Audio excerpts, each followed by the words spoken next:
বন্ধুরা, এই দেখতে পাচ্ছেন আমার বাগানের এটি একটা লঙ্ঘন গাছ। 12 মাসি বা 4 সিজন বলতে পারেন, কারণ এই গাছে সারা বছর ফুল ফল আসে। কিন্তু এই ফুলগুলো বাদামি রং হয় প্রথম, তারপর কালো হয়ে ঝরে পড়ে। তো এর কারণ কি, সেই জন্য আমি আজকে এই ভিডিওটি বানিয়েছি, আপনাদের সাথে শেয়ার করব। তো সম্পূর্ণ ভিডিওটি আমার সাথে থেকে দেখে নিন, তাহলে বুঝতে পারবেন বন্ধুরা।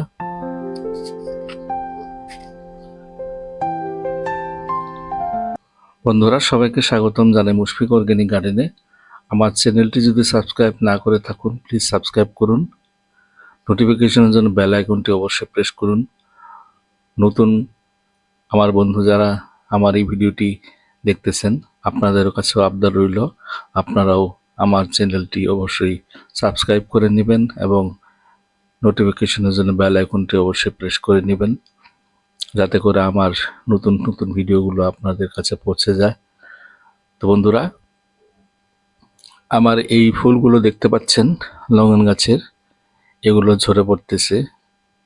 তো প্রথমে আমি বুঝতে পারিনি, কিন্তু রিসার্চ করার পর আমি এখন বুঝতে পেরেছি যে এই ফুলগুলোর মধ্যে ছত্রাকজনিত একটি রোগের আক্রমণ হয়।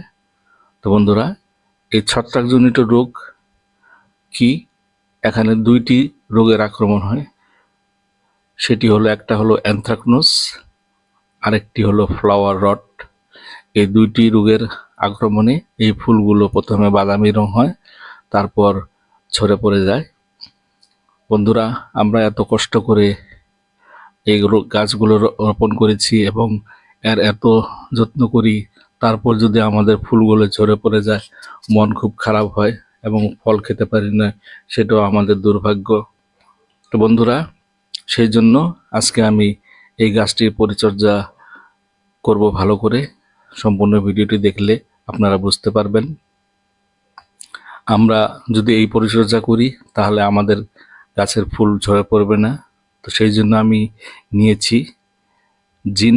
দেখতে পাচ্ছেন, এটি একটি ছত্রাকনাশক।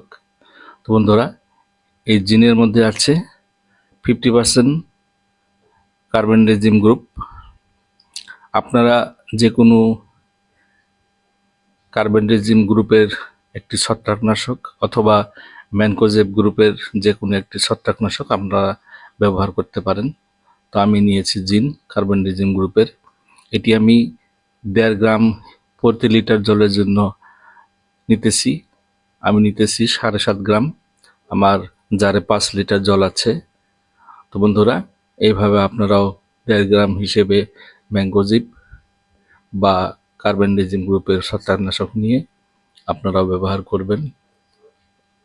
তো বন্ধুরা, এটি আমার মাপা হয়ে গেল। তো আমি এখন আমার জারের মধ্যে দিয়ে দিব, সেখানে 5 লিটার জল আছে। তো তারপর আমি একটু ঝাঁকিয়ে নেব, যাতে করে এই ছত্রাকনাশকটি জলের সঙ্গে মিশিয়ে যায়, গুলে যায়। তো এইভাবে আপনারাও ঝাঁকিয়ে নেবেন। তারপর আমি পাম্প দিয়ে আমার গাছে প্রয়োগ করব। তো বন্ধুরা, এইভাবে আপনারাও প্রয়োগ করবেন। যে সমস্ত ফুলগুলো আছে, ফুলগুলোর মধ্যে আপনারা এই কার্বেন্ডাজিম গ্রুপের ছত্রাকনাশকটি বা ম্যানকোজেব গ্রুপের ছত্রাকনাশক স্প্রে করে দিবেন। যখন ফুল আসবে তারপর দিবেন, কিন্তু ফুল ফোটার পরে আপনারা ব্যবহার করবেন না, কারণ ফুল ফোটার পর ব্যবহার করলে আমাদের পলিনেশন হবে না, তখন এমনিতেই ফুলগুলো ঝরে পড়ে যাবে। তো বন্ধুরা, সেই জন্য আপনারা ফুল ফোটার আগে আপনারা একবার করে, যখনই ফুল আসে তারপর আপনাদের গাছের ফুলগুলোর মধ্যে এই ছত্রাকনাশকটি প্রয়োগ করে দিবেন। কারণ এটি একটা 12 মাসি গাছ, এখানে ফুল আসতেই থাকে। সেই জন্য যখনই আমাদের ফুল চলে আসবে, তখনই একবার করে আপনারা ফুলের মধ্যে এই ছত্রাকনাশকটি প্রয়োগ করে দিবেন। আর কিছু লাঙ্গন গাছ আছে যেগুলো বছরে একবার হয়, আর রবি লঙ্ঘনটি 2 বার হয় বছরে। তো সেই রবি লঙ্ঘনে আপনারা 2 বার ব্যবহার করবেন ফুল আসার পর। আর পিং পিং পং সেগুলো গাছও আমার বাগানে আছে। তো সেগুলো বছরে একবার ফুল হয়। আগামী মার্চ মাসের দিকে ফুল আসবে। তো সেই সমস্ত ফুল আসার পর আপনারা একবার এই ছত্রাকনাশকগুলো ব্যবহার করে দিবেন। তাহলে দেখতে পাবেন আপনাদের ফুলগুলো ঝরাপড়া কমবে এবং ফলন বৃদ্ধি পাবে। ফুলগুলো সব গুটির দ্বারা সেট হয়ে যাবে। তো বন্ধুরা, এইভাবে পরিচর্যা করুন, দেখতে পাবেন আপনাদের লঙ্ঘন গাছ থেকে অনেক লঙ্ঘন খেতে পারবেন।